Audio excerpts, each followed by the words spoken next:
ને મિત્રો ટેટ 2015 ની અંદર પૂછાયેલ ગણિત વિજ્ઞાનના જે વિદ્યાર્થીઓને પાર્ટ બી 75 ગુણના જે મેથ્સ અને સાયન્સ એના પૂછાય એમાંના મેથ્સનો સરસ આ મજાનો સમ છે કે 12 માણસો દરરોજ 9 કલાક કામ કરે તો તે કામ 20 દિવસમાં પૂરું થાય.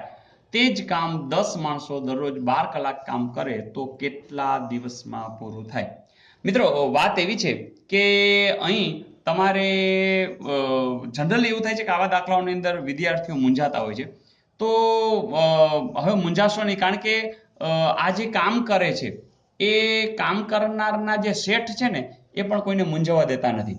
અને વાત એવી છે કે એ પોતે બીએમડબલ્યુમાં આવે છે, એટલે એણે નક્કી કર્યું કે મારા માણસો છે ને એ પણ બીએમડબલ્યુમાં જ આવવા છે. તો પછી એમના માટે બીએમડબલ્યુ નહોતી, એટલે પછી એણે શું કર્યું તો કે એના માટે સ્પેશિયલ ડીએમડબલ્યુ લીધી. ડીએમડબલ્યુમાં જ આખી જે સવારની જે ટર્મ હોય તો એમાં સવારના બધા ડીએમડબલ્યુમાં આવે, સાંજની પારી હોય તો એમાં આવે. તો એક વસ્તુ ખબર પડી કે ભાઈ ડબલ્યુ તો વ્હીલ થાય, તો વ્હીલ અહીંયા ન હોવું જોઈએ, ક્યાં હોવું જોઈએ? નીચે. તો ફરીથી આટલું આપણે યાદ રાખશું કે જ્યારે માણસોને કામ કરવાની વાત છે ત્યારે હવે એ લોકો હાલીને નથી આવતા, ડીએમડબલ્યુમાં આવે છે. તો આ યાદ રહી જશે મિત્રો. બસ, તો આ તમારા માટે મેં સ્પેશિયલ સૂત્ર બનાવ્યું છે, હવે તમને દરેક વસ્તુ આવડી જશે. જેમ કે સવારની પારી છે તો એ D1 કરશું, M1 કરશું, W1 કરશું. અહીંયા આપણે કરશું D2, M2, W2. બરાબર? તો આવી કંઈક વાત. તો યાદ રાખવાનું શું છે? DMW. હવે વાત એવી છે કે આ ડી એટલે શું? તો સાવ સહેલું, ડી એટલે ડેઝ, દિવસો, જે તમને આપ્યા હશે. એમ એટલે તો કે એમ એટલે માણસો, મેન. બરાબર? મેન એટલે માણસો. બરાબર? પછી તો કે ડબલ્યુ એટલે શું? કામ, વર્ક. બરાબર?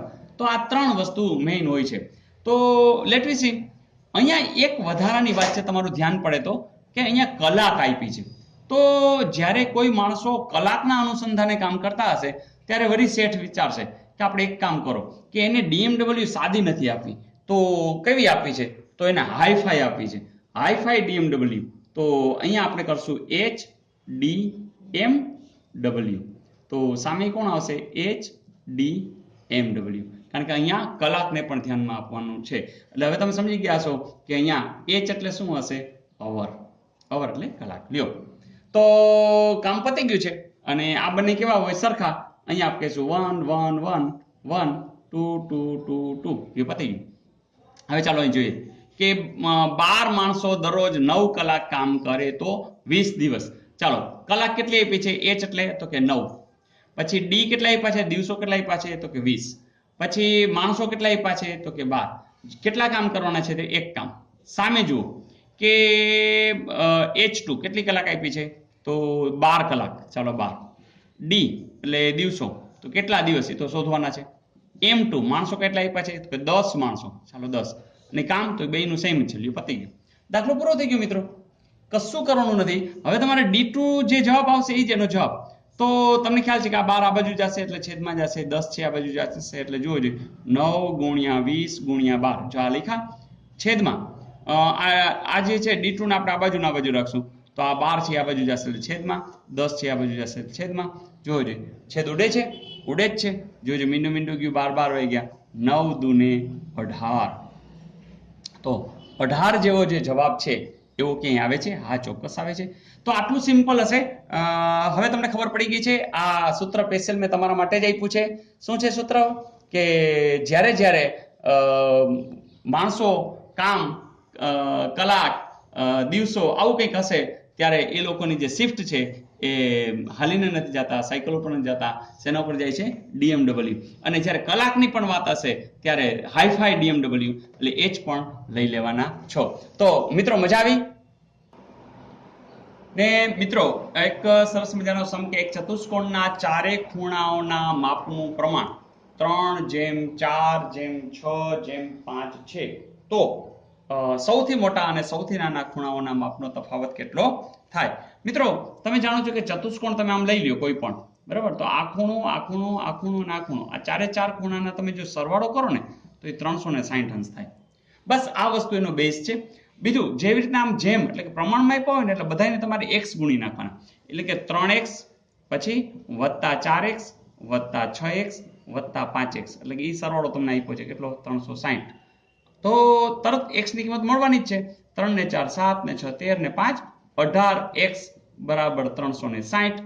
એનો અર્થ એવો થયો કે x બરાબર 360 ના છેદમાં 18 એટલે કે કેટલા આવ્યા 20 અંશ. હવે એને ખાલી એવું નથી માંગ્યું કે કયો નાનો કયો મોટો, એને શું કીધું સૌથી મોટા. ચાલો સૌથી મોટું તો ખબર જ પડી જાય કોણ હોય 6x જ હોય, અને સૌથી નાનો કોણ તો એ 3x જ હોય. એટલે કે 6x માંથી તમે 3x બાદ કરો, કારણ કે એને શું માંગ્યું છે તફાવત. તો 6x માંથી 3x જાય તો તફાવત કેટલો આવે 3x. તો 3x છે એનો જવાબ છે. અહીંયા x ની તમારે વેલ્યુ મૂકવી પડશે, એટલે કે 3 ગુણ્યા 20 એટલે કે જવાબ આવશે 60. તો 60 અંશ છે, જી હા છે. તો મિત્રો આટલું સિમ્પલ હોય છે, માત્ર તમારે આવા દાખલાની પ્રેક્ટિસ કરવાની હોય છે. Is it okay? ને મિત્રો ત્રીજો સમ પણ બહુ સરસ છે. રોમન લિપિમાં લખાયેલ અંક XXV, હવે એને દ્વિઅંકી પદ્ધતિમાં કેમ લખી શકાય? મિત્રો તમને પહેલા તો રોમન અંકની ખબર હોય છે કે આપણે રોમન અંકમાં આ 1 કહેવાય, આ 2 કહેવાય, આ 3 કહેવાય, આ 4 કહેવાય ના. તમારે 5 જે છે એ 5 ને આમ લખાય, એ 5 માંથી એક ઓછો કરો એ 4. પછી આ પણ ખબર છે કે x ને તમે જ્યારે 2 વાર આમ લખો ત્યારે 10 10 ને 10 20 અને પછી આ 5 એટલે 25 થાય. એટલે તમને ખબર છે આ 1 2 3 આ 4 આ 5 6 લખવું હોય તો આમ એમ કરતા કરતા 10 છે એ x વડે દર્શાવો છો. તો આ માહિતી છે. હવે આના આધારે આપણે આ તો ખબર પડી ગઈ કે 10 છે 10 છે 20 છે ના 25, એટલે આ 10 અંકી થયું. 10 અંકીમાંથી દ્વિઅંકીમાં જવા માટે સાવ સહેલી રીત, તમારે 25 પહેલા લખવાના, બરાબર. હવે 2 વડે ભાગતા જવાના, 2 વડે ભાગતા જ જશું, અને શેષ વધે ને એને અહીં મૂકતા જશું. જોજો 2 એકુ 2 2 દુ 4, ચાલો એટલે આમ જોઈએ તો 12 દુ 24, શેષ કેટલી વધી 1 અહીં મૂકી દીધી. ફરીથી 2, ચાલો 6 દુ 12, શેષ વધે છે નહીં તો 0. ચાલો ફરીથી 2 વડે 3 દુ 6, શેષ વધે છે નહીં 0. બરાબર, જે આવે જવાબ એ લખતા જાઓ. 2 એકુ 2, તો અહીંયા સ્વાભાવિક છે 3 માંથી 1 જાય તો સોરી 2 એકુ 2 એટલે 3 માંથી 2 જાય તો 1. ચાલો હવે શું થશે કે 2 એકુ 2 પણ નહીં ચાલે, એટલે 2 0, એટલે 2 ગુણ્યા 0 એટલે તો 0 જ થવાનું, એટલે એ જે શેષ છે એ 1 જ વધી જશે. તો બસ આટલી વાત થઈ. તો અહીંયા 1 આવ્યા, કામ પતી ગયું, અહીંયા 0 આવી ગયા. હવે આપણને એ પણ ખબર છે માણસે પોતાનું જીવન છે ઉર્ધ્વગામી બનાવવું છે. તો આમાંય આપણે અંકોને પણ કેવા લઈ જશું ઉર્ધ્વગામી, એટલે અહીંથી જશું. જો અહીંયા આવશે 1, પછી આ 1, પછી આ 0, પછી આ 0 અને પછી આ 1. આ દ્વિઅંકીમાં છે એટલે અહીંયા શું લખશું 2. અને આવો જવાબ ક્યાંક તો એને આપ્યો જ હશે. જુઓ ક્યાં આપ્યો છે? યસ, અહીંયા આપ્યો છે. તો મિત્રો સિમ્પલ ટેકનિક કે જે કંઈ સંખ્યા તમને 10 અંકી મેં આપી હોય એને તમે 2 વડે ભાગતા જાઓ, ભાગફળને લખતા જાઓ અને શેષને લખતા જાઓ, અને ઉર્ધ્વગામી રીતે એટલે અહીંથી આપણે કાઉન્ટ કરી લઈએ તો એનો જવાબ મળી જ જશે. તો મિત્રો મજા આવી? બસ તમે ઝડપથી આગળ વધો, અને તમે લોકો જે કામ કરી રહ્યા છો એનો મને આનંદ છે. તમારામાંથી કેટલા બધા લોકો પાસ પણ થતા જાય છે એનો પણ મને આનંદ છે. એના ફોન આવે છે, એનો જે ઉત્સાહ છે એ પણ જણાવતા હોય છે. તો મિત્રો મેઇન વસ્તુ એ છે મેથેમેટિક્સની અંદર કે તમારી જેટલી પ્રેક્ટિસ હશે એટલી મજા આવવાની જ છે, અને મજાની સાથે સાથે તમને નોકરી પણ મળવાની છે. તો wish you all the best.